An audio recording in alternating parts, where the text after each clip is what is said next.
નમસ્કાર દર્શક મિત્રો, આપ જોઈ રહ્યા છો સાઈ ગ્રુપ મીડિયા હાઉસ સંચાલિત ઝટપટ ન્યૂઝ। સુરતના કાપોદ્રા વિસ્તારમાં તબીબ દ્વારા યુવતીની છેડતીની ફરિયાદ નોંધાવવામાં આવી હતી। કાપોદ્રા વિસ્તારમાં ગાયનેકોલોજીસ્ટ તબીબ દ્વારા યુવતીની છેડતી કરવામાં આવી હોવાનો બનાવ સામે આવ્યો હતો, જેમાં યુવતીના પરિવારજનોએ ડોક્ટરની ઓફિસમાં ઘૂસીને બેરહેમીથી ફટકારતા તેને આઈસીયુમાં દાખલ કરવાની ફરજ પડી હતી। સુરતના કતારગામમાં રહેતી અને કાપોદ્રા ખાતે એક્સરે અને સોનોગ્રાફી સેન્ટરમાં નોકરી કરતી 20 વર્ષીય યુવતીએ ફ્લોરર વુમન હોસ્પિટલના ગાયનેકોલોજીસ્ટ તબીબ પ્રતિક માવાણી વિરુદ્ધ છેડતીની ફરિયાદ નોંધાવી હતી। તબીબની મારપીટના સીસીટીવી વિડીયો પણ સામે આવ્યા હતા। યુવતીએ ફરિયાદમાં જણાવ્યું હતું કે એક દર્દીની તપાસ ચાલી રહી હતી ત્યારે ડોક્ટર પ્રતિક માવાણી ત્યાં આવી પહોંચ્યા હતા। આ સમયે પેશન્ટની નળી ખુલતી ના હોવાથી ડોક્ટરે હતાશ થઈને મારા ખભા પર પોતાનું માથું ધારી દીધું હતું, જે બાદમાં તેઓ મને મારા મેરેજ વિશે પૂછવા લાગ્યા હતા। થોડી વાર બાદ ડોક્ટરે મારા ડાબા હાથ પર કિસ કરી બચકું ભરવાનો પ્રયાસ કર્યો હતો। આ દરમિયાન પેશન્ટની નળી ખુલી જતા ડોક્ટર દર્દીને તપાસીને બહાર નીકળી ગયા હતા, જેથી આ મામલે યુવતીએ પરિવારજનોને જાણ કરી હતી, જેથી યુવતીનો પરિવાર રોષે ભરાઈ તબીબની ઓફિસે પહોંચી છેડતી કરવા બાબતે પૂછી તબીબને મેથી પાક આપ્યો હતો। તબીબને બેરહેમીથી માર મારતા તેને સારવાર માટે આઈસીયુમાં દાખલ કરવામાં આવ્યા હતા। તો બીજી તરફ તબીબે પણ નિવેદન આપ્યું છે કે પ્રતિક કુમાર જીવરાજભાઈ માવાણી।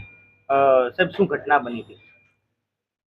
હું છેલ્લા 7 થી 8 વર્ષથી મારુતિ એક્સરે સોનોગ્રાફીમાં મારા પેશન્ટની તપાસ, દર્દીની તપાસ માટે ત્યાં જતો હોઉં છું।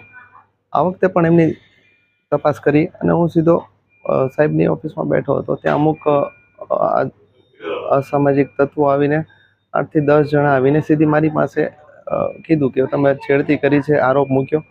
મેં જ્યારે કીધું કે અમે નથી કરી, ત્યારે એમણે સીધું જ પૈસાની ખંડણીની માગણી કરી કે પૈસા આપી દો, નહીંતર તમારી બદનામ કરી નાખીશું અને તમને મારામારી કરીશું, મારી નાખીશું અને હોસ્પિટલમાં બદનામ કરી નાખીશું, એ રીતે। એટલે એમને અમારી પાસે 20 લાખ રૂપિયાની માગણી કરી હતી। એટલે મેં કીધું કે મેં કંઈ કર્યું નથી, તો પછી હું શા માટે આપું? એમ કરીને બીજા અસામાજિક તત્વો આવીને સીધું મારવા જ માંડ્યા અને મારા માથાના ભાગે ગંભીર ઈજા થઈ ગઈ છે અને લોહી લુહાણ હાલતમાં મને છેલ્લે અહીંયા સારવાર માટે આઈસીયુમાં છેલ્લા 2 દિવસથી ટ્રીટમેન્ટ આપવામાં આવી રહી છે। કોણ છે આ છોકરી? કોણ છે? એમને હું ઓળખતો પણ નથી ને હું છેલ્લા 8 વર્ષથી અહીંયા જાઉં છું અને એમાં આ લોકો જે નર્સિંગ સ્ટાફ હોય છે બદલાતો રહેતો હોય છે। તમે અંદર ગયા હતા પેશન્ટને ચેક કરવા, ત્યારે કોણ હતું અંદર હાજર? ત્યાં અંદર એ રૂમમાં દર વખતે એક દર્દી હોય છે, એક નર્સિંગ સ્ટાફ હોય છે જે આસિસ્ટન્ટ હોય, એક એક્સરે ટેકનિશિયન પણ હોય છે અને 5 થી 10 મિનિટમાં હું મારું કામ પતાવી દેતો હોઉં છું। તમે 3 વાર છોકરીની છેડતી કરી, અલગ અલગ ટાઈમ એવી વાત કરે છે, કેટલા આક્ષેપમાં કેટલી સત્યતા? એકદમ ખોટા આક્ષેપો કરેલા છે, એકદમ ખોટા। અને પૈસા માંગવામાં જો આ રીતે એ લોકો માગણી કરીને આવું કરશે ડોક્ટરો સુધી, તો અમે સારવાર કઈ રીતે કરીશું? હું બધાને કઈ રીતે મારી માંગણી પોલીસ તંત્ર કે સરકાર પાસે એટલી જ છે કે આની સત્યતા, હકીકત બધા સામે આવે અને થોડું। શું તમે શરીરના સાંધાના દુખાવાથી પીડાઈ રહ્યા છો કે પછી તમે કોઈ સ્પોર્ટ્સ ઇન્જરીથી પીડાઈ રહ્યા છો? લકવાની બીમારી બાદની પીડા સહન કરી રહ્યા છો? શું તમને સ્પાઇનલ પ્રોબ્લેમ છે? તો આ તમામ દુખાવાને હવે બાય કરી દો, કારણ કે માસ્ટર ડિગ્રી ધરાવતા ખૂબ જ અનુભવી ફિઝિયોથેરાપિસ્ટ ડૉક્ટર અમિત પટેલ પાસે તમે આ તમામ સમસ્યાઓનું સચોટ નિદાન કરાવી ફરીથી નોર્મલ જિંદગી જીવી શકો છો। તો સરનામું નોંધી લો, comprehensive care centre, DD street, library પાસે, અનુરાગ સારીઝની લાઇનમાં, નવસારી। આનો ન્યાય થાય।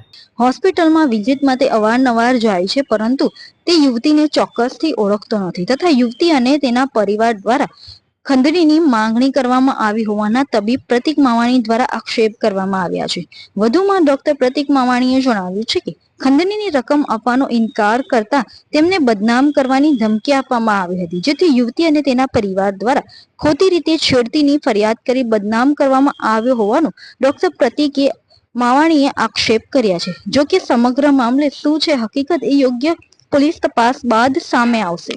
कल तारीख 29 जनवरी को कापोद्रा पुलिस स्टेशन के विस्तार में फ्लोरल वुमेंस हॉस्पिटल में डॉक्टर प्रतीक मवानी जो गायनिकोलॉजिस्ट हैं उनके खिलाफ एक छेड़ती का गुना रजिस्टर हुआ है।